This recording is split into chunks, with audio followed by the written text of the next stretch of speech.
నమస్తే సార్. నమస్తే. గతంలో ఉన్న అసోసియేషన్ ఈ ఉద్యోగ సంఘంలో ఉన్న మేము ఉద్యోగం చేసి పక్క రాష్ట్రంలో పనిచేయడానికి కాదు కదా. సార్, ఇప్పుడు కేసీఆర్ గారు ప్రభుత్వం ఉన్నప్పుడు ఉద్యోగుల సంఘం ఏదైతే ఉందో ఈ సమస్యల మీద చాలా చిన్న చూపు ఉండేది అనేసి అంటూ ఉంటారు. గవర్నమెంట్ 100 పనులు ఉంటాయి, ఇంపాసిబుల్. ఒక ఉద్యోగుల సమస్యలు ఉండవు కదా. గతంలో ఉన్న ప్రెసిడెంట్ గారు హౌసింగ్ ప్లాట్స్ ఏవైతే ఉన్నాయో ఇప్పటికీ Andhra Pradesh secretariat employees housing society అనే పేరు మీదే ఉంది. నమస్తే, welcome to GR Vidhatha news. నేను మీ పావని. ఈ రోజు మనతో చాలా ఇంపార్టెంట్ పర్సన్ ఉన్నారండి. ఎవరో కాదు, మన గిరి శ్రీనివాస్ రెడ్డి గారు. ఆయన డాక్టర్ బిఆర్ అంబేద్కర్ సచివాలయం ఉద్యోగుల సంఘం యొక్క అధ్యక్షులండి. శ్రీనివాస్ రెడ్డి గారు జనవరి 5th తన యొక్క పదవిని స్వీకరించడం జరిగింది. అది జరిగి ఓన్లీ 6 నెలలు మాత్రమే అవుతుందండి. ఈ 6 నెలల్లో ఉద్యోగ సంఘంలో ఉన్న సమస్యల్ని చాలా అంటే చాలా ఎక్కువగానే క్లియర్ అయితే చేశారు. ఇంకా అందులో మార్పులు చేర్పులు కూడా చాలా విధంగా చేశారండి. సో ఆ మార్పులు చేర్పులు ఏంటో సార్నే మనం డైరెక్టర్ గా అడిగి తెలుసుకుందాం. నమస్తే సార్. నమస్తే మేడం. సార్, మీరు ఈ పదవిలోకి వచ్చి 6 నెలలు మాత్రమే అయ్యింది అని తెలుసు. సో ఈ 6 నెలల్లోనే చాలా అంటే చాలా మంచి విషయాలే జరిగాయని అయితే మేము విన్నాం సార్. అందుకు చాలా హ్యాపీగా అయితే ఫీల్ అవుతున్నాం. సో మీ ఫీల్ ఎలా ఉంది సార్? అసలు బిఫోర్ ఇది కాకుండా మీరు ఇంకొక ఏదైనా సరే ఉద్యోగ సంఘంలో చేశారా? చేస్తే ఎక్కడ చేశారు? మొట్టమొదటిసారి మీకు ధన్యవాదాలు, నా గురించి 4 మాటలు మంచిగా చెప్పినందుకు. Thank you sir. అదేవిధంగా ఈ డాక్టర్ బిఆర్ అంబేద్కర్ తెలంగాణ సచివాలయ సంఘం ఏదైతే ఉందో, మొన్న జనవరి 4th ఎలక్షన్స్ జరిగినాయి. 5th రోజు మా కొత్తబాడి ఎన్నిక కాబడ్డది. నాతో పాటు ఇంకో 10 మంది మా కార్యవర్గ సభ్యులు ఎన్నుకోబడ్డారు. ఈ గత 10 సంవత్సరాల నుంచి సచివాలయంలో ప్రత్యక్ష ఎన్నికలు అంటూ ఏం లేవు. ఉద్యోగ సంఘం అనేది ఒక నామమాత్రంగా ఉండేది. ఉద్యోగ సంఘం నామమాత్రంగా అంటే సంఘం ఉండింది, కానీ దానికి సంఘానికి ఒక ప్రజాస్వామ్య పద్ధతిలో ఎలక్షన్స్ కానీ, అది సంఘం అందరికీ ఎంప్లాయీస్కు ప్రాతినిధ్యం వహించేటట్టుగా కానీ లేదు. దాంట్లో బైలాస్లో వాళ్ళు ఇష్టం ఉన్నట్టు ఒకటి రాసుకున్నారు. సంఘం అధ్యక్షుడు డిపార్ట్మెంట్ రిప్రజెంటేటివ్ ద్వారా ఎన్నుకోబడతాడని, డిపార్ట్మెంట్ రిప్రజెంటేటివ్ను సంఘం అధ్యక్షుడు ఎన్నుకుంటాడని. సో ఒకరికి ఒకరు ఈ రెసిప్రోకల్గా ఎన్నుకోవడమే తప్ప దాంట్లో ఎంప్లాయీస్ పాత్ర కానీ, ఎంప్లాయీస్ యొక్క అభిప్రాయం కానీ, అభిమతం కానీ ఏం లేదు. సో దానివల్ల ఏమైందంటే 10 సంవత్సరాలు ఒక ఏక ఛత్రాధిపత్యం కింద నడిచింది.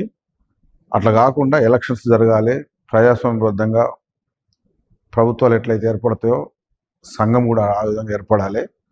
అప్పుడు సంఘం కానీ, సంఘం నాయకులు కానీ మన ఎంప్లాయీస్కు బాధ్యత వహించేటట్టుగా ప్రవర్తిస్తారు. ప్రతి 3 సంవత్సరాలకు 4 సంవత్సరాలకు ఒకసారి కరెక్ట్ ఎలక్షన్స్ వస్తాయి. ఆ ఎలక్షన్స్ వస్తాయన్న భయం కొద్దీ నాయకులు ఎవరైతే ఉంటారో వాళ్ళు ఎంప్లాయీస్ మాట వినాలి, ఈ రకంగా ఉండాలి అనే ఉద్దేశంతో గత ప్రభుత్వం మారిన తర్వాత మేము పెద్ద ఎత్తున ఉద్యమం చేసడం జరిగింది. ఉద్యమం చేసిన తర్వాత దాదాపు 1 సంవత్సరం పాటు ఉద్యమం చేస్తే చివరికి ప్రభుత్వం కానీ, అప్పుడున్న సంఘం కానీ దిగొచ్చి ఎలక్షన్స్కు సమ్మతించడం, దాని ద్వారా మనకు జనవరిలో ఎలక్షన్స్ పెట్టడం, ఈ కొత్త కార్యవర్గం రావడం, ఇవన్నీ జరిగిపోయినాయి మేడం. దానికంటే ముందు మీరు ఎక్కడ పనిచేసారు అని అడిగారు కదా. దానికంటే ముందు నేను 2016 నుంచి 2021లో నాకు ప్రమోషన్ వచ్చింది గెజిటెడ్ ఆఫీసర్గా. సో గెజిటెడ్ ఆఫీసర్గా ప్రమోషన్ రాకముందుకు 2016 నుంచి నేను Telangana non gazetted officers TNGOs association అధ్యక్షుడిగా, సెక్రటేరియట్ అధ్యక్షుడిగా 5 సంవత్సరాల పాటు పనిచేశాను.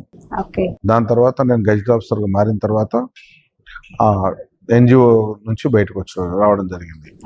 సో అంతకుముందు ఇంకా బ్యాక్ పోతే నేను సెక్రటేరియట్కు జాయిన్ కాకముందుకు నేను 17 సంవత్సరాలు సైన్యంలో పనిచేశాను. 17 సంవత్సరాలు సైన్యంలో పనిచేసి సైన్యం నుంచి రిటైర్మెంట్ తీసుకొని పెన్షనర్గా తర్వాత సెక్రటేరియట్లో జాయిన్ కావడం జరిగింది.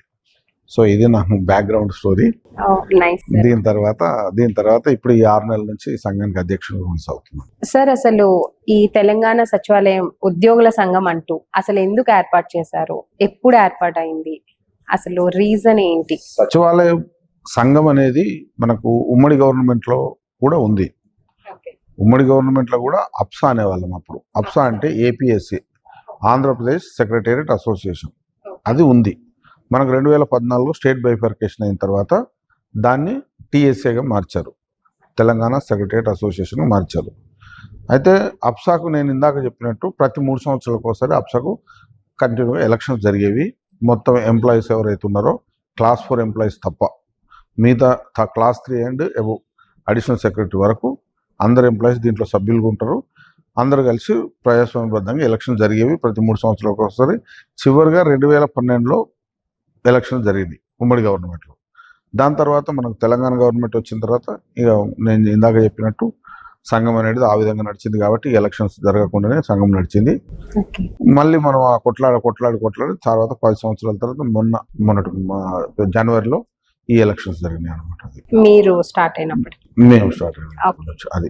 సార్, గతంలో ఉన్న సచివాలయం ప్రెసిడెంట్ ఎవరైతే ఉండేవారో వాళ్ళు సెట్ అయిన టైం అంటూ ఒకటి మెన్షన్ చేస్తుండేవారంట. ఉద్యోగులతో మాట్లాడడానికైనా దేనికైనా 3 to 5 అనే టైం అనేది ఉండేది అని మాకు తెలుసు.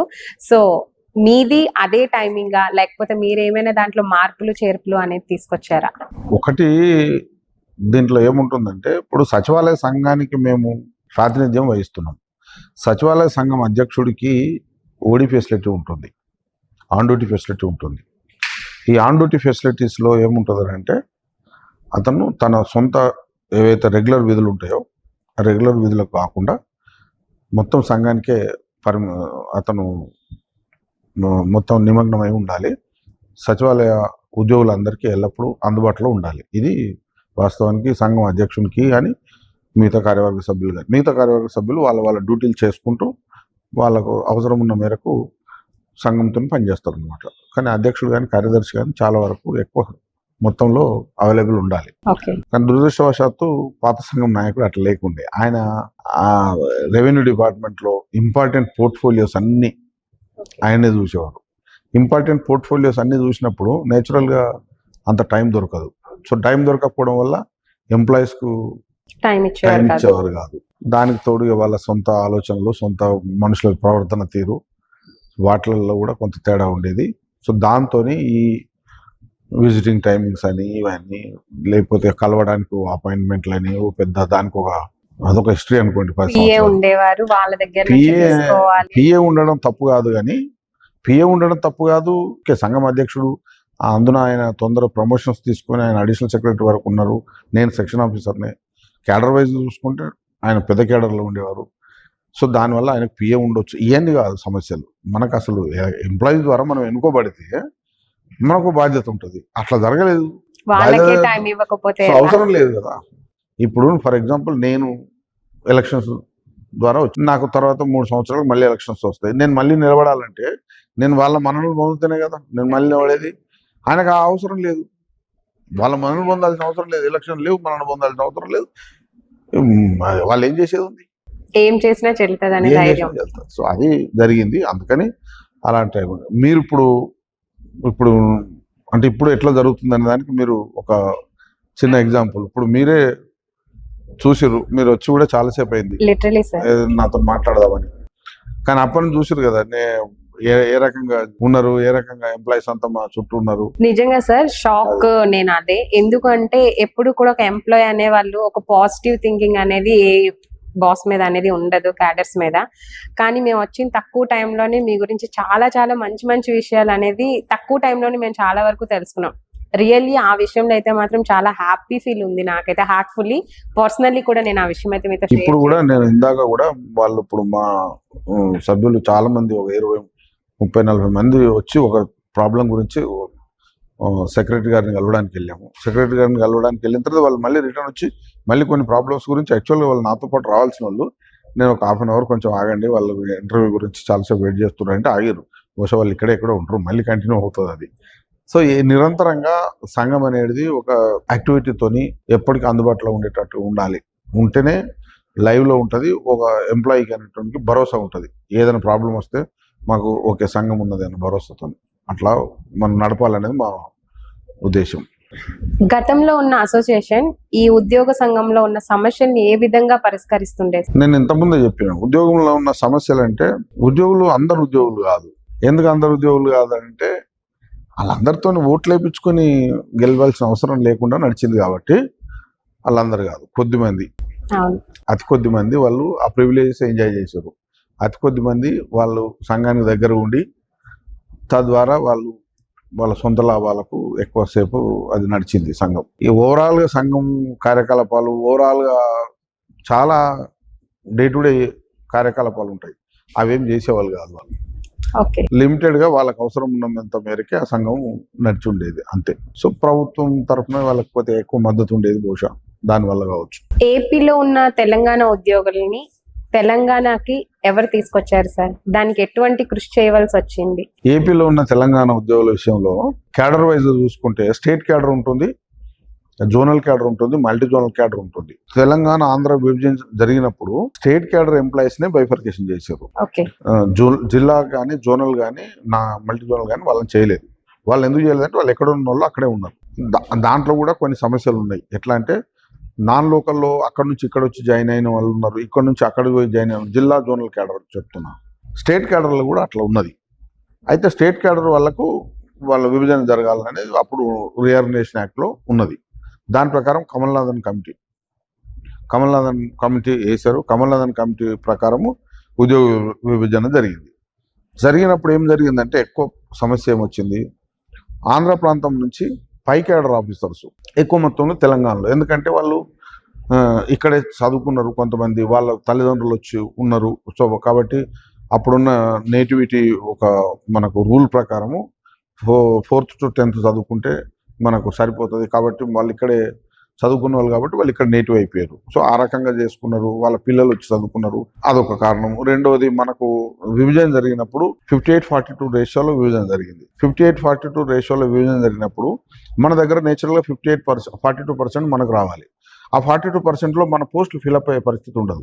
అప్పుడున్న క్యాడర్ను వాళ్ళు అంటే ప్రజెంట్ క్యాడర్ను ఎగ్జిస్టింగ్ క్యాడర్ను విభజన చేసినప్పుడు 58% అటు 42% ఇటు చేసినప్పుడు 58% అటు ఫిల్అప్ కాగా కూడా పై క్యాడర్ వాళ్ళు మిగిలిపోతారు. ఎందుకంటే ఆ ప్రాంతం వాళ్ళు ఎక్కువ ఉన్నారు కాబట్టి.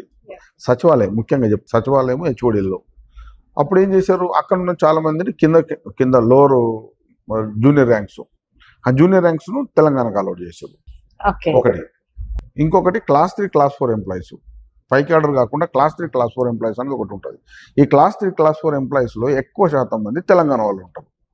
ఎందుకు తెలంగాణ వాళ్ళు ఉంటారంటే లో పేడ్ ఎంప్లాయీస్ వాళ్ళు. తెలంగాణ వాళ్ళు ఎక్కువ క్లాస్ 4 క్లాస్ 3 ఎంప్లాయీస్ ఉన్న వాళ్ళు ఏమైంది, వాళ్ళని 58-42లో చేసినప్పుడు ఎక్కువ శాతం మంది వాళ్ళు తెలంగాణ నేటివిటీ ఉన్న వాళ్ళు ఆంధ్రాకి వెళ్ళారు. ఓకే. సో మేము అప్పుడు ఉద్యోగ సంఘాలు మేమేం గట్టి కొట్లాడినామంటే ఎవరిని వాళ్ళకు అసలు ఉద్యోగం జరిగిందే మా నీళ్ళు మా ఉద్యోగాలు మా నిధులు ఇది కదా. సో దాంట్లో మా ప్రాంతం వాళ్ళు ఉద్యమం చేసింది మా తెలంగాణ మాకు కావాలని ఉద్యమం చేసినప్పుడు తెలంగాణ రాష్ట్రం ఏర్పడ్డ తర్వాత మేము ఉద్యమం చేసింది పక్క రాష్ట్రంలో పనిచేయడానికి కాదు కదా. ఆ విషయం మీద మేము అప్పుడు కమల్నాథన్ కమిటీకి అందరికీ రిప్రజెంట్ చేస్తే కమల్నాథన్ కమిటీ ఏమన్నారంటే క్లాస్ 4 ఎంప్లాయీస్ వరకు అయితే మీరు 2 గవర్నమెంట్లు మాట్లాడుకొని 2 ప్రభుత్వాలు మాట్లాడుకొని మీరు కావాలంటే ఈ నేటివిటీని బేస్ చేసుకొని మీరు చేసుకోండి అని చెప్పి కమల్నాథన్ కమిటీ మాకు వెసులుబాటు ఇచ్చింది. కానీ దురదృష్టవశాత్తు ఆ వెసులుబాటును వాడుకోకపోవడం వల్ల మన క్లాస్ 4 ఎంప్లాయీస్ అందరూ అట్టుకోవడం జరిగినాక 10 సంవత్సరాలు వాళ్ళు పాపం చాలా బాధపడ్డారు. చాలా బాధపడ్డ తర్వాత తెలంగాణ సచివాలయంలో అప్పుడు మేము కూడా కొట్లాడినాం. చివరికి 2021లో వాళ్ళని తెలంగాణకు తీసుకొచ్చారు కానీ సచివాలయం కూడా రానివ్వలేదు. సచివాలయం రాకుండా బయట హెచ్ఓడిస్లలో జిల్లా ఆఫీసులో అక్కడెక్కడ పోస్టులు చేశారు. ఏంటంటే వాళ్ళు అప్పుడు ఉన్నప్పుడు కొంచెం ఉద్యమం చేశారు, కొంతమంది మనసులు గాయపడ్డాయి అని చెప్పి వాళ్ళ మీద కక్ష కొద్దీ వాళ్ళని రాకుండా చేస్తే మళ్ళీ ప్రభుత్వం అయిన తర్వాత మేము వచ్చిన తర్వాత చాలా గట్టిగా పోరాటం చేసి ప్రభుత్వం కూడా గౌరవ సీఎం గారు 2-3 సార్లు మాకు అపాయింట్మెంట్ ఇచ్చారు. ఆ విషయం పూర్తిగా విన్నారు, సమస్యను అర్థం చేసుకున్నారు. మేము అప్పుడు వాళ్ళకు రిప్రజెంట్ చేసినప్పుడు ఒక మాట చెప్పినాం, ఏంటంటే సార్ ఉద్యమం చేసింది వాడు వాళ్ళ రాష్ట్రం ఉండడానికి ప్రయత్నం బతకాలని చేసారు తప్ప ఇట్లా పక్క రాష్ట్రంలో పోయి బతకాలని ఎవరికి ఉండదు సార్. దీన్ని సహృదయంతో అర్థం చేసుకొని ఈ శాలరీస్ అని కానీ ఈ టెక్నికాలిటీస్ కానీ ఈ నెంబర్ ఆఫ్ పోస్టులు కానీ ఇవన్నీ ఏం చూడొద్దు సార్, ఒక హ్యుమానిటీ గ్రౌండ్లో చూసి అర్థం చేసుకొని చేయండి సార్ అంటే గౌరవ ముఖ్యమంత్రి గారు తర్వాత డిప్యూటీ సీఎం గారు సహృదయంతో అర్థం చేసుకున్నారు. 148 మంది ఎంప్లాయీస్ను ఎటే స్ట్రెచ్లో తెలంగాణ సచివాలయంలో మేము లాస్ట్ ఇయర్ ఫిబ్రవరిలో వాళ్ళు వచ్చి రిపోర్ట్ చేశారు. అది మాకు చాలా గర్వకారణం అన్నమాట. వాళ్ళ 10 సంవత్సరాల వేదన బాధ అంతా తీరిపోయింది. జాన్లో మీరు అపాయింట్మెంట్ అయిన తర్వాత ఫిబ్రవరిలో నైస్ సార్. మేము అప్పుడు అడోక కమిటీ, ఈ ప్రభుత్వం అన్నాక మేము అడోక కమిటీ వేసినాము. పోయిన సంవత్సరమే వాళ్ళని తీసుకొచ్చినాం. ప్రభుత్వం ఏర్పడ్డ వితిన్ 1 month లోనే మేము వాళ్ళని తీసుకురాగలిగినాం. అదొకటి. దాని తర్వాత ఈ మధ్యలో మళ్ళీ మొన్న కొద్దిమంది ఒక 6-7 మిగిలిపోతే ఒక 10 days బ్యాక్ మళ్ళీ ప్రభుత్వం నైస్. ఇచ్చింది, ఆర్డర్స్ ఇచ్చింది. వాళ్ళు మళ్ళీ ఇది సేమ్ సచివాలయంలో ఇంకా ఏపీలో ఉన్నారు వాళ్ళు. ఆ ఏపీలో ఉన్న వాళ్ళను ఇంకో 6-7 మిగిలితే 6-7 కూడా తీసుకురావడానికి ఇచ్చారు. అదే కాకుండా హెచ్ఓడీలలో అక్కడ ఇక్కడ పనిచేసే వాళ్ళని కూడా ఈ మధ్యలో ఒక 144 మందిని వాళ్ళని కూడా క్లియరెన్స్ వచ్చింది. సో ఈ రకంగా తెలంగాణ ఉద్యోగులు ఎవరైతే ఉన్నారో, తెలంగాణ నేటివిటీ ఉన్న ఉద్యోగులు, ఆంధ్రాలో పనిచేసుకుంటూ సఫర్ అవుతున్న వాళ్ళు, ఇబ్బందులు పడుతున్న వాళ్ళు, వాళ్ళందరికీ ఒక ఉపశమనము దొరికింది ప్రభుత్వం వచ్చిన తర్వాత. Okay sir. ఇప్పుడు కేసీఆర్ గారు ప్రభుత్వం ఉన్నప్పుడు ఈ మన ఉద్యోగుల సంఘం ఏదైతే ఉందో ఈ సమస్యల మీద చాలా చిన్న చూపు ఉండేది అనేసి అంటూ ఉంటారు. దేనికోసం అని సార్ అసలు ఏం జరిగిందంటే, మనకు ఉద్యమం నడుస్తున్నప్పుడు కేసీఆర్ గారు ఉద్యమ నాయకుడు కాబట్టి వాళ్ళ టైంలో ఈ ఉద్యోగ సంఘాలు కూడా కలిసిమెలిసి పనిచేసినాయి. ఆ కలిసిమెలిసి పనిచేస్తున్న క్రమంలో ఈ ఉద్యోగ సంఘాల నాయకులు ఎవరైతే ఉన్నారో కేసీఆర్ గారితో చాలా వరకు సన్నిహితంగా ఉండేవాళ్ళు. తర్వాత రాష్ట్రం ఏర్పడ్డది. రాష్ట్రం ఏర్పడిన ఆయన ముఖ్యమంత్రి అయ్యారు, ప్రభుత్వ అధినేత. వీళ్ళు ఉద్యోగ సంఘాలు అది కొంత సఖ్యత ఏర్పడ్డది కాబట్టి కొంత అనఫిషియల్గా, ఇన్ఫార్మల్గా మీటింగ్లు జరిగి సమస్యలు పోతున్నాయి. కానీ ఉద్యోగ సంఘాలలాగా పనిచేసి ఒక రిక్వెస్ట్లు పెట్టడం, పద్ధతి ప్రకారం దానికి ఒక కమిటీలు వేయడము అదంతా ఉండేది కాదు. డైరెక్ట్గా ఆయన సీఎం గారికి ఓకే తోస్తుంది, ఆర్డర్స్ వచ్చేవి, లేదంటే లేదు. కానీ రాను ఏమైంది, ఆ గ్యాప్ ఏర్పడ్డది. రాను గ్యాప్ ఏర్పడ్డ తర్వాత సీఎం అంటే ఇప్పుడు చాలా 100 పనులు ఉంటాయి, 100 బిజీలు ఉంటారు. బిజీ ఉన్న వాళ్ళు మనం ఇప్పుడు ఏదో ఫ్రెండ్స్ లాగా పోయి కలవడం అట్లా ఉండదు, ఇంపాసిబుల్ థింగ్. సో దానికి ఒక ప్రోటోకాల్ ఉంటుంది, దానికి ఒక స్టెప్స్ ఉంటాయి. ఇప్పుడు నాకు ఏదైనా సమస్య వస్తే ఒక ఉద్యోగ సంఘం నాయకుడిగా ఆ కన్సర్న్ శాఖ కార్యదర్శి లేదా కింద ఉన్న ఉప కార్యదర్శి వాళ్ళు ఉంటారు, వాళ్ళకి కలుస్తాం, వాళ్ళకి చెప్తాం, వాళ్ళ లెవెల్లో ఏది అవుతుంది. లేదంటే అక్కడ దాటుకుంటే కొంచెం మంత్రి గారు ఉంటారు, మంత్రి గారిని కలుస్తాం. తర్వాత అదుపు కాకపోతే సీఎం గారు ఉంటుంది, అది ఎప్పుడో జరుగుతుంది. కానీ అట్లా కాకుండా డైరెక్ట్ ప్రతిదాన్ని సీఎం గారు డీల్ చేయాలంటే అట్లా కూరదు. ఆ వ్యవస్థలన్నీ కొంత కొలాప్స్ అయినాయి అప్పట్లో. ఆ వ్యవస్థలో ఒక మెకానిజం, మేము జాయింట్ స్టాఫ్ కౌన్సిల్ ఏర్పాటు చేయాలని కొట్లాడినాం. ఇప్పుడు జాయింట్ స్టాఫ్ కౌన్సిల్ అంటే మాకు అటు ఉద్యోగ సంఘాల ప్రతినిధులు ఉంటారు, ప్రభుత్వం తరఫున కార్యదర్శులు ఉంటారు, మంత్రులు, వీళ్ళందరూ ఏముంటుంది, అది ఎప్పటికీ కమిటీ ఎప్పటికి ఉంటుంది అది.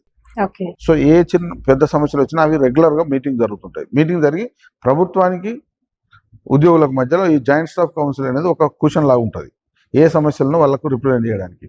ఆ జాయింట్ స్టాఫ్ కౌన్సిల్ ఏర్పడలేదు తెలంగాణ వచ్చిన తర్వాత. దానివల్ల ఏమైంది, డైరెక్ట్ మనం గవర్నమెంట్తో నెగోషియేట్ చేయాల్సి వస్తుంది. డైరెక్ట్ గవర్నమెంట్తో నెగోషియేట్, గవర్నమెంట్ 100 పనులు ఉంటాయి, ఇంపాసిబుల్. ఒక ఉద్యోగుల సమస్యలు ఉండవు కదా. ఇలాంటివన్నీ జరిగి చివరికి ఏమైందనంటే ఆ గ్యాప్ ఏర్పడ్డది ఉద్యోగులకు ప్రభుత్వానికి మధ్య. ఆ రోజులు గతంలో ఉన్న ప్రెసిడెంట్ గారు హౌసింగ్ ప్లాట్స్ ఏవైతే ఉన్నాయో అవి ఎంప్లాయీస్ కాకుండా అవుటర్స్ కి అలాట్ చేశారనేసి చాలా వరకు వార్తలు వింటూనే ఉన్నాం. అది ఎంతవరకు నిజం అంటారు? హౌసింగ్ సొసైటీ, మ్యాక్స్ సొసైటీ అంటాం, అంటే mutual aided cooperative housing society. ఈ మ్యూచువల్ ఎయిడెడ్ సొసైటీలో ఏముంటుంది అంటే, మనకు మెంబర్స్ అందరు కలిసి ఒక సొసైటీ ఏర్పడి ప్రభుత్వానికి ల్యాండ్ కావాలని పెట్టుకుంటారు. ల్యాండ్ కావాలని పెట్టుకుంటే ప్రభుత్వం నామినల్ రేట్కో లేకపోతే మార్కెట్ రేట్కో ఏదో రెండు ఇస్తుంది. ఇచ్చినప్పుడు దాన్ని ఆ మ్యాక్స్ సొసైటీ ఏదైతే ఉంటుందో అది చాలా వరకు ఇండిపెండెంట్ బాడీ కాబట్టి అది దాని యాక్టివిటీస్ అది చేసుకోవాలి. ఈ ఇండిపెండెంట్ బాడీ అనగానే ఒక రకమైన దానికి ఒక విపరీతమైన హక్కులు వచ్చినట్టు చేస్తారు సభ్యులు. సో దాంట్లో దురదృష్టవశాత్తు 10 సంవత్సరాల నుంచి తెలంగాణ ఆంధ్ర విడిపోయిన తర్వాత ఈ బైఫర్కేషన్ కూడా జరగాలి. అవి సంస్థలకు అవి షెడ్యూల్ 9-10 కిందకు వస్తాయి. ఆ షెడ్యూల్ 9-10 కిందకు వచ్చిన సంస్థలు బైఫర్కేషన్ జరగకపోవడం వల్ల అవి ఒకటే యూనిఫైడ్ స్టేట్ కింద ఇప్పటికీ Andhra Pradesh secretariat employees housing society అనే పేరు మీదనే ఉంది. దానికి ఎలక్షన్స్ కూడా జరగలేదు. ఇప్పుడు మన సెక్రటేరియట్ అసోసియేషన్ ఎట్లా నడిచిందో అది అట్లే ఒక పర్సన్ ఇన్ఛార్జ్ అనేది ఒకటి పెట్టుకున్నారు. ఆ పర్సన్ ఇన్ఛార్జ్ అంటే 3 ఉన్నారు, అందులో ఒక పర్సన్ ఇన్ఛార్జ్ ఇంపార్టెంట్ ఉంటారు. ఆయన ద్వారా కార్యకలాపాలు నడిచినాయి. దానికి ఒక ఆన్సర్ లేదు, మళ్ళీ అకౌంటబిలిటీ లేదు, దాన్ని అడిగేటోళ్ళు లేరు, ఏం లేదు. బోల్డ్ అవకతవకలు దొరికినాయని దాని మీద అప్పట్లో కొంత విజిలెన్స్ కేసు కూడా నడిచిందని. నేను హౌసింగ్ సొసైటీలో మెంబర్ని కాదు, ఎందుకంటే నేను జాయిన్ అయినప్పటికీ హౌసింగ్ సొసైటీలో మెంబర్షిప్ అనేది క్లోజ్ అయిపోయింది. అక్కడికి పాత వాళ్ళు ఉన్నారు అన్నమాట. మా దగ్గర కూడా ఇప్పుడు నేను అధ్యక్షుని అయిన తర్వాత చాలా కంప్లైంట్స్ వచ్చినాయి మా దగ్గరికి. ఎవరైతే నష్టపోయారో, ఎవరైతే అక్కడ బాధపడ్డారో వాళ్ళకి చెందాల్సిన ప్లాట్లు ఇవ్వకపోవడము, అదేవిధంగా ఎవరికైతే అనర్హులు ఉన్నారో వాళ్ళకి ప్లాట్లు రావడము, మరీ ముఖ్యంగా చనిపోయిన ఎంప్లాయీస్ అందులో ఒక క్లాజ్ రాసుకున్నారు. ఓకే. చనిపోయిన తర్వాత ఎంప్లాయీస్కు వాళ్ళకు ఆ ప్లాట్లు వాళ్ళను వెనక్కి తీసేసుకుంటామని క్లాజ్ రాసుకున్నారు. అది చాలా దుర్మార్గం. ఓ. అది ఇంతకాలము దానికి ఆ చిన్న క్లాజ్ను అమెండ్మెంట్ చేసుకోలేకపోయారు. అవును. మనము వాస్తవానికి చూసుకుంటే ఏంది, ఒక ఎంప్లాయీ చనిపోతే ఏం జరుగుతుంది జనరల్గా, ఎంప్లాయీస్కు మనము ఫ్యామిలీకి అన్ని రకాల సపోర్ట్ ఉండాలి. ప్రభుత్వం కానీ మా సంఘాలు కానీ వాళ్ళకు కంపేషనల్ అపాయింట్మెంట్ ఇస్తాం యా, డెఫినెట్లీ. వాళ్ళకు అర్హులకు. అదేవిధంగా వాళ్ళకు రావాల్సిన బిల్స్ కానీ ఇంకే ఇతరత్ర కానీ అన్నిటికీ ఒక చేదోడు వాదోడు ఉండి మనం వాళ్ళకి హెల్ప్ చేయాలి. అవును. మనతో పాటు ఉన్న ఒక సోదరుడు ఒక సోదరి చనిపోతే మన మధ్యలోకి వెళ్ళిపోతే మనం ఏం చేస్తాము, వాళ్ళకి అండదండగా ఉంటాం. ఇప్పుడు మన ఊర్లలోనైనా మన బంధుమిత్రులైనా ఎక్కడైనా ఏం చేస్తాము, వాళ్ళ పాటలు వెనక్కి తీసుకోవడము, తీసుకున్న వాటిని పోని మనం ఏమైనా ప్రాపర్గా డిస్పోజ్ చేసిరంటే అది లేదు, నీకు ఈరోజు బాగున్నది, దాని తర్వాత అవకతవకలు, దాంట్లో లావాదేవీలు అన్నీ చేసుకొని ఎవరికి పడితే వాళ్ళకి ఇచ్చుకున్నారు. దానివల్ల దానికి చెడ్డ పేరు వచ్చింది చాలా కాలం నుంచి. అయితే మొన్న ఏప్రిల్లో పర్సన్ ఇన్ఛార్జ్ కమిటీ టైం అయిపోయింది.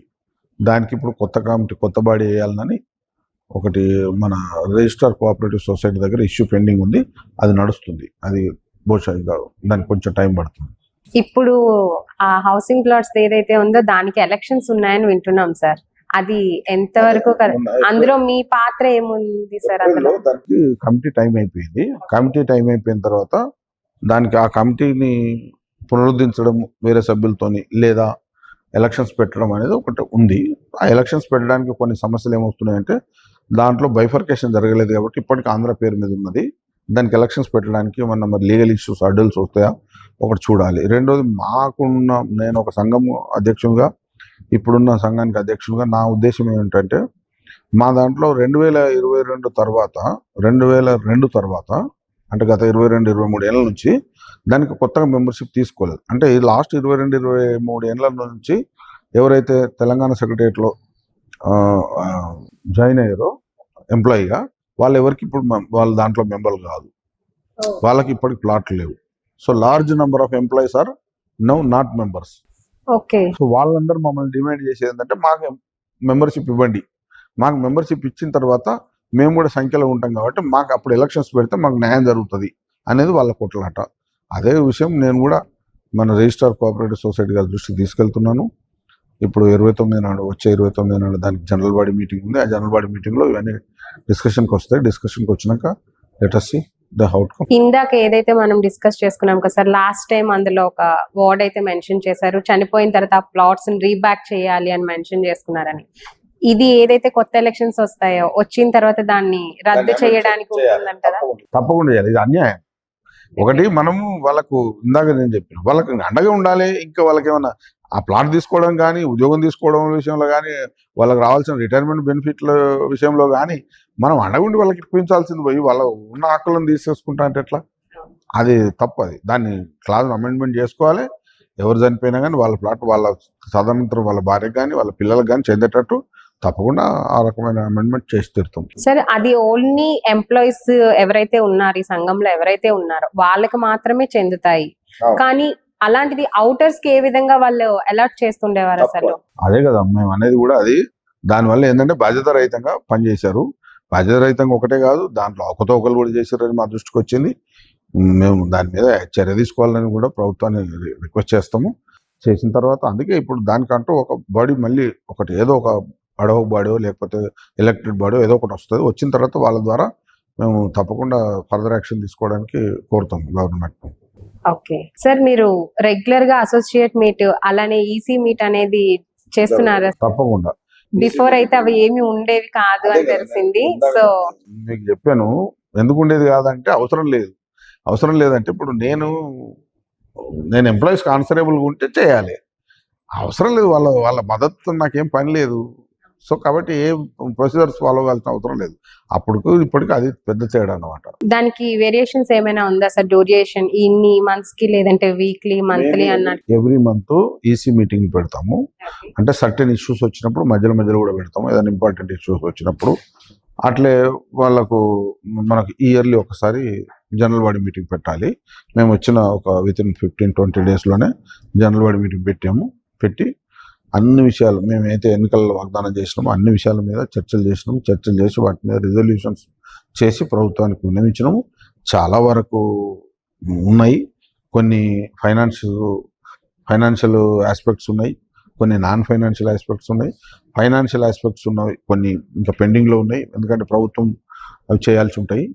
నాన్ ఫైనాన్షియల్ యాక్టివిటీస్ ఏవైతే ఉన్నాయో వాటికి సంబంధించిన అన్ని మనం ప్రభుత్వానికి చేసినాము. ఒకటి అవుతుంది. So every month every EC మీటింగ్లో మేము ప్రతిదీ మళ్ళీ వాటిని రివ్యూ చేసుకొని దాని ప్రకారం ఏం చేసినాము, ఏమైంది, ఇంతవరకు ఏది పెండింగ్, ఎనీ అప్డేట్స్ అనేది మీకు అందులో డిక్లరేషన్ అనేది అవుతుంటది. ఓకే సార్, ఈ అసోసియేట్ మీట్ పెరగడం వల్ల మీకు వాళ్ళకి కూడా బాండింగ్ అనేది కూడా ఎక్కువగా పెరుగుతూ ఉంటది. ఆబ్వియస్లీ వాళ్ళ ప్రాబ్లమ్స్ ఏంటి అనేది తెలుస్తుంది, మీరు ఎంతవరకు సాల్వ్ చేశారని. మీరు ఈ పదవిలోకి వచ్చి 6 months అవుతుంది కదా సార్, ఈ 6 months లో మీరు వచ్చిన వెంటనే చాలా ఎక్కువగా ప్రాబ్లం ఫేస్ చేసిన ప్రాబ్లం ఏదైనా క్లియర్ చేశారా? ఎక్కువ ప్రాబ్లం అంటే మాకు ఇప్పుడు నేను ఇందాక చెప్పిన financial issues, non financial issues ఉన్నాయి. ఫైనాన్షియల్ ఇష్యూస్లో ఒక 2-3 ప్రాబ్లమ్స్, చాలా పెద్ద ప్రాబ్లమ్స్ ఏంటంటే మాకు బిల్స్ ఏవైతే ఉన్నాయో, ఇప్పుడు ఈ ప్రభుత్వం వచ్చిన తర్వాత మాకు మంచి జరిగింది ఏంటంటే అంతకుముందు శాలరీస్ ఫస్ట్కు రాకపోతుండే. ఓకే, ఫస్ట్ రాకుండా ఒక్కొక్కరికి ఒక్కొక్క డేట్లో, ఒక్కొక్క జిల్లాకు ఒక్కొక్క డేట్లో అట్లా నడుస్తుండే. ఈ తర్వాత ముఖ్యమంత్రి గారు ఏం చేశారంటే లేదు ఎంప్లాయీస్కి ఖచ్చితంగా ఫస్ట్ నాడు శాలరీస్ ఇవ్వాల్సిందే ఎట్టి పరిస్థితుల్లో అని వాళ్ళు డిసెంబర్లో రాగానే ఇచ్చారు. డిసెంబర్లో నుంచి జనవరిలో మనకు శాలరీ వచ్చేటప్పటికే జనవరిలో, అంతకుముందు 10, 15, 12, 18 ఎప్పుడో ఇంకా అది వచ్చేది. అట్లా కాకుండా డిసెంబర్లో గవర్నమెంట్ రాగానే వాళ్ళ ఆర్డర్స్ ఏదైతే ఇచ్చారో అది జనవరిలోనే ఇంప్లిమెంట్ స్టార్ట్ అయింది. జనవరిలో 2-3 తారీఖులో వచ్చింది శాలరీ. ఫిబ్రవరికి వచ్చేటప్పటికి 1 తారీఖు వచ్చేసింది. ఈ అప్పటి నుంచి ఇప్పటి వరకు అంటే 1.5 year వచ్చింది. ఈ 1.5 yearలో రెగ్యులర్గా శాలరీ మాకు ఫస్ట్ నాడు వస్తుంది. అయితే అపార్ట్ ఫ్రమ్ శాలరీస్ కొన్ని పెండింగ్ బిల్స్ ఉంటాయి మనకు, మెడికల్ బిల్లు, జీపీఎఫ్లు, సరెండర్లు, లీవ్ ఎన్కాష్మెంట్లు ఇలాంటివి ఉంటాయి. వాటి బిల్లుల విషయంలో కొంత ఇబ్బంది మాట వాస్తవము. లాస్ట్ 2-3 మీటింగ్లు కూడా జరిగినాయి. ఆనరబుల్ డిప్యూటీ సీఎం గారు మీటింగ్స్ తీసుకున్నారు, మా ఉద్యోగ సంఘాలతో మాట్లాడిన తర్వాత మేము ఒత్తిడి పెట్టి సాధించుకున్నది ఏంటంటే, ఒకటి సచివాలయం అధ్యక్షునిగా మేమేం చేసామంటే, మేము రెగ్యులర్గా ఫైనాన్స్ సెక్రటరీ గారిని, ఫైనాన్స్ మినిస్టర్ గారిని కలిసి చాలా వరకు లాట్లలో కొన్ని బిల్స్ క్లియర్ చేయించుకున్నాం. చాలా వరకు బిల్స్ సెక్రటరియట్ ఎంప్లాయీస్ బిల్స్ చాలా వరకు క్లియర్గా ఉన్నాయి. అయినప్పటికీ గత 2-3 నెలల నుంచి కొంచెం పెండింగ్ పడింది. ఎందుకు పడిందంటే, అప్పుడున్న ఫైనాన్స్ సెక్రటరీ గారు ఇప్పుడు సిఎస్ అయ్యారు, చీఫ్ సెక్రటరీ అయ్యారు, కొత్త ఫైనాన్స్ సిఎస్ వచ్చారు. ఈ గ్రామంలో వాళ్ళ హ్యాండింగ్ టేకింగ్ ఓవర్ మధ్యలో కొంత గ్యాప్ రావడం వల్ల ఈ 1-2 monthsలో కొంచెం బిల్స్ ఆగాయి. మళ్ళీ నిన్ననే కలిస్తే మళ్ళీ ఫైనాన్స్ సెక్రటరీ గారు వాళ్ళకు ధన్యవాదాలు. మొత్తం మెడికల్ బిల్స్, ఇప్పటి వరకు మెడికల్ రీయింబర్స్మెంట్ బిల్స్ ఎన్ని అయితే పెండింగ్లో ఉన్నాయో అవన్నీ నిన్న మార్నింగ్ ఒకటే స్ట్రోక్లో మొత్తం క్లియర్ అయిపోయినాయి. అట్లే ఒక్కొక్క వీక్లీ వన్స్ అన్ని బిల్స్ క్లియర్ చేస్తామని మాకు మాట ఇచ్చారు. అవి అయిపోతాయి. ఇది మాకు పెద్ద మేజర్ అచీవ్మెంట్ బిల్స్ అనేది. ఇక రెండవది డిఏలు ఉన్నాయి, పిఆర్సీ ఉన్నది. ఇది ఒక ఫైనాన్షియల్ ఆస్పెక్ట్స్. అది ప్రభుత్వంతో మేము మాట్లాడుతున్నాం, చర్చలు చేస్తున్నాం. మొన్న ఒక డిఏ రిలీజ్ చేశారు లాస్ట్ మంత్. తర్వాత 6 months తర్వాత ఒక డిఏ అని అన్నారు సీఎం గారు. పిఆర్సీ కూడా ఉన్నది. అవన్నీ ఫైనాన్షియల్ ఆస్పెక్ట్స్. సో ప్రభుత్వం మా వెసులుబాటును చూసుకొని మేము నిరంతర ఒత్తిడి పెంచుతూనే ఉన్నాం. బహుశా నాకు తెలిసి ఒక 6 months అట్లా కొంత అటు ఇటుగా ఏదో ఒక మంచి పాజిటివ్ రిజల్ట్స్ వస్తుంది అది తెలుసు. ఇవి కాకుండా సెక్రటరీకి సంబంధించినంత వరకు బోల్డ్ ఇష్యూస్ మాకు. ఒకటి ఏంది, సంఘం అందుబాటులో ఉండడం అనేది పెద్ద ఇష్యూ. సంఘం అందుబాటులో ఉంటే నాయకునికి ఎప్పుడంటే అప్పుడు కలవచ్చు, మాట్లాడవచ్చు. మేము ఇంతవరకు సెక్రటేరియట్ చరిత్రలో ఎప్పుడు ఆగస్టు మాకు ప్యానల్ ఇయర్ ఉంటుంది, ప్రమోషన్స్ ఇవ్వడానికి ప్యానల్ ఇయర్ ఉంటుంది. ప్యానల్ ఇయర్ అంటే September 1st నుంచి August 31st వరకు ఒక ప్యానల్ ఇయర్ అంటాం దాన్ని. ఎప్పుడు మాకు ప్యానల్ ఇయర్ ఎండింగ్ అంటే August 31st వరకు ప్రమోషన్స్ గురించి వెయిట్ చేయాల్సి వస్తుండే. అటువంటిది మేము జనవరిలో నేను ఎన్నిక కాబట్టి జస్ట్ వితిన్ 1.5 monthలో అంటే మార్చిలోనే మేము ప్యానల్స్ పెట్టి మార్చిలోనే మాకు అన్ని క్యాడర్లకు, అంటే ఇప్పుడు 1-2 క్యాడర్లకు ఇప్పుడు మిగిలి ఉన్నాయి, అవి చేస్తున్నాము. సో మ్యాక్సిమం క్యాడర్లకు, పైన క్యాడర్ల అందరికీ ప్రమోషన్స్ ఇప్పించినాము. సో ఇట్లా చాలా ఇష్యూస్ మేము టేకప్ చేసినాము, చాలా ఇష్యూస్. ఇంకోటి, లాస్ట్ 10 ఏళ్ళు అసలు సెక్రటరియట్ పేరు మీద ఎలాంటి స్పోర్ట్స్ జరిగేవి కాదు, అసలు స్పోర్ట్స్ యాక్టివిటీ లేదు. అటువంటిది ఈసారి 19 ఈవెంట్స్కు, ప్రతి ఈవెంట్కు స్పోర్ట్స్ పెద్ద సంఖ్యలో లాల్ బహదూర్ స్టేడియంలో 4 రోజుల పాటు పూర్తి స్థాయిలో అందరు ఎంప్లాయీస్ ఇంక్లూడింగ్ అవుట్ సోర్సింగ్ ఎంప్లాయీస్తో సహా అందరినీ స్పోర్ట్స్లో పార్టిసిపేట్ చేయించాము. అందరు హ్యాపీగా గెలిచారు. వాళ్ళకు మేము సీఎం గారి టైం అడిగాము. సీఎం గారు టైం ఇచ్చిన వెంటనే వాళ్ళకు ఒక వాలిడక్టరీ ఫంక్షన్ చేసి వాళ్ళకు అన్ని మెడల్స్ కానీ లేదంటే గిఫ్ట్లు కానీ ఇవ్వడం జరుగుతుంది. Sports activities all India civil services ఎంప్లాయీస్కి సంబంధించి ఆల్ ఇండియా సివిల్ సర్వీసెస్ టోర్నమెంట్లు జరుగుతాయి. టోర్నమెంట్లు జరిగినప్పుడు మన సెక్రటరియట్ నుంచి మన తెలంగాణ నుంచి 19 ఈవెంట్స్, అంటే మేము వచ్చేటప్పటికి 4 ఈవెంట్స్ అయిపోయినాయి. ఇంకా 15 ఈవెంట్స్కు అన్ని ఈవెంట్స్కు మేము దేశంలో ఉన్న వివిధ పట్టణాలకు మన టీమ్స్ పంపించినాం. ఈ విత్ ఇన్ 6 months పాట్నాలో ఆల్ ఇండియా కల్చరల్ కాంపిటీషన్ జరుగుతాయి. All India civil services cultural competition జరుగుతాయి. All India civil services cultural competitions వరకు మన ఎంప్లాయీస్ బ్రహ్మాండమైన పర్ఫార్మెన్స్ ఇచ్చి వచ్చారు. అక్కడ అందరూ తెలంగాణ టీంను బ్రహ్మాండంగా అభినందించారు. సో ఇట్లా ఒక అసోసియేషన్ అంటే ఒక నిరంతరం ప్రవహించే నదిలాగా జరుగుతూ ఉండాలి. కానీ ఏదో నా సొంతానికి నేను పని చేసుకుంటా, మీరు ఎవరు నన్ను అడగవద్దు అనే టైప్లో కాకుండా, ఇంకొకటి మనం 100 పనులు అనుకుంటే 100 కాకపోవచ్చు, ఒక 50-60 చేస్తుండొచ్చు, 70 చేస్తుండొచ్చు, ఇంకో 20-30 మిగిలిపోతాయి. ఆ మిగిలిపోయిన వాటిని మనం చేయాలని తాపన ఆలోచన మాకుంది. రెండోది ప్రభుత్వంతో కొన్ని ముడిపడిన సమస్యలు ఉంటాయి, ఫైనాన్స్తో ముడిపడిన సమస్యలు ఉంటాయి, కొన్ని టైం ఫ్రేమ్, కొన్ని లీగల్ సమస్యలు ఉంటాయి. ఇలాంటి వాటిలో ఉన్న వాటిలో తప్ప మిగతాది ఏది ఉన్నా కానీ టైం టు టైం కంపల్సరీ వాళ్ళకి పూర్తి స్థాయిలో అందుబాటులో ఉంటాం, పూర్తి స్థాయిలో చేసి తీరుతాం. మన ప్రయత్నం మనం చేయకుండా ఫలితం అనేది రాదు. ప్రయత్నంలో 1% కూడా లోపం ఉండడానికి వీల్లేదు. పని అవ్వకపోతే అది ఎందుకు అవ్వలేదు అనేది తర్వాత విషయం. కానీ 90 మన ప్రయత్నం పూర్తి స్థాయిలో చేసిన తర్వాత పని అవ్వదు అని కూడా నేను అనుకోను. నేను చెప్పాను కదా, సైన్యంలో పనిచేసాను. యా, డెఫినెట్లీ అది ఒక పెద్ద inspiration sir. Really 17 years work చేశారు అని అంటే లిటరలీ అది కొట్లాడే మనస్తత్వం ఉన్నది. కొట్లాడి ఖచ్చితంగా అది దాని ఎండ్ దాకా ప్రయత్నం చేయాల్సిందే. ఓకే సార్, ప్రతి ఒక్కరికి ఒక టార్గెట్ ఉంటది లైఫ్ లో, ఏదో ఒకటి ది బెస్ట్ అంటూ ఉండాలి అని ఒక డెడ్ లైన్ ఒకటి పెట్టుకుంటూ ఉంటాం కదా. అలా మీరు ఈ పదవిలోకి వచ్చినప్పుడు ఏది చెయ్యాలి అని ఒక ఇన్స్పిరేషన్ తో వచ్చారు? ఏది చేయాలని ఇన్స్పిరేషన్ అంటే, మొట్టమొదట నాకు బాధ అనిపించింది అప్పుడు ఆ 10 ఏళ్ళలో. అంటే చెప్పిన కదా, ఓ నాయకుడు అనేవాడు మనకు ఎంప్లాయీస్ కు దగ్గరగా ఉండాలి ఒకటి. రెండోది, మిగతా మాకు కొన్ని సిస్టర్ సంఘాలు ఉంటాయి సెక్రటరియట్లో.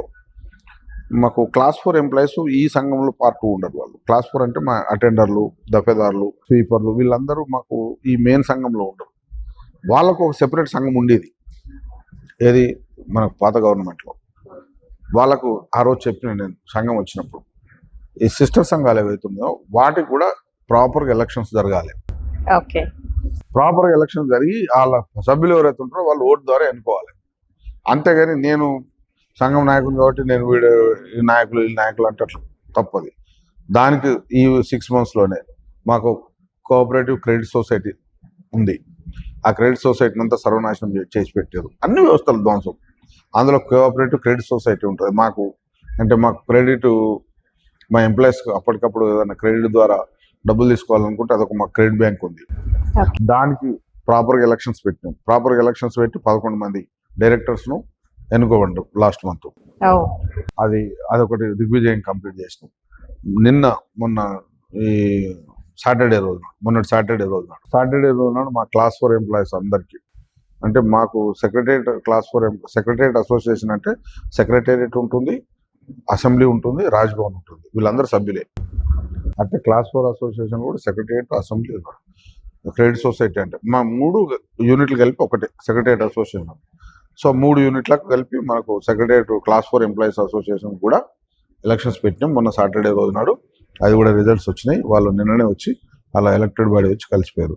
సో ఇట్లా రేపు పొద్దున రాబోయే రోజుల్లో హౌసింగ్ సొసైటీ ఉంటుంది, తర్వాత మా క్యాంటీన్ సొసైటీ ఉంటుంది, మా ఉమెన్ అసోసియేషన్ ఉంది. వీటన్నిటికీ కూడా అసోసియేషన్లు ఏర్పడాలి.